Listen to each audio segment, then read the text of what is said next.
आज ऐतिहासिक असा विजय या ठिकाणी झालेला आहे। 5 वर्षाची सत्ता, 3-4 वर्ष पुढे 8-9 वर्षाचा अँटी इन्कम्पन्सी फॅक्टर आणि विरोधकांनी काही कारण नसताना पाण्याचा प्रश्न आणि इतर प्रश्न निर्माण करण्याचा प्रयत्न केला, परंतु माननीय राजेंद्र राऊत माजी आमदार विकासरत्न यांच्या नेतृत्वाखाली या ठिकाणी दणदणीत असा विजय या ठिकाणी झालेला आहे।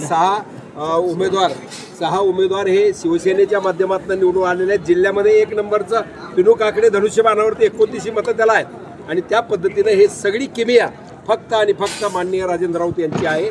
आणि त्या या ह्याच्यातनं माननीय काय म्हणजे बार्शी नगरपालिकेवरती तेजस्विनी ताई प्रशांतजी कतले यांना 4638 मतांनी असं विक्रमी मतांनी त्या निवडून आलेल्या आहेत। माननीय देवेंद्र फडणवीस यांची जी पकड आहे आपल्या बार्शीवरती, जे विशेष लक्ष राजभाऊच्या माध्यमातून आहे, विकासरत्नाच्या माध्यमातून आहे आणि त्याच चिकोणातनं शिंदे साहेब, अजितदादा पवार साहेब हे सगळ्यांच्या आशीर्वादाने या ठिकाणी प्रशांतजी कतले साहेबांच्या सौभाग्य होते।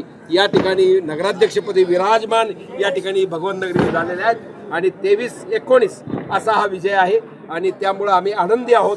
आणि सगळ्या जनतेनं, माय माऊली, माता भगिनी, या ठिकाणी आमच्या लाडक्या बहिणी आणि सगळ्यांनी समजून घेऊन, नाहीतर आम्हाला काय म्हणतात त्याला थोडंसं धाकधूक अशी वाटत होती, परंतु त्यानंतर जे परिवर्तन झालं, पालकमंत्री साहेब गोरे साहेबांची जी सभा झाली त्याचप्रमाणे आमचे मालक हे मनगिरे मॅडम, राहू मनगिरे साहेब यांचं भाषण, या दोन्ही भाषणामुळं आणि सगळा उत्साहानं सगळ्या कार्यकर्त्यांचं यामध्ये योगदान आहे आणि त्या कार्यकर्त्यांच्या श्रमामुळं या ठिकाणी चांगल्या प्रकारे आम्हाला बहुमत या ठिकाणी मिळालेलं आहे। नगराध्यक्ष प्लस बहुमत या पद्धतीनं आम्ही बार्शी नगरपालिकेवरती या ठिकाणी महायुती भगवा फडकवलेला आहे। जय महाराज, तुम आगे बढ़ो। भारतीय जनता पार्टीचा, भारतीय जनता पार्टीचा, तुम आगे बढ़ो।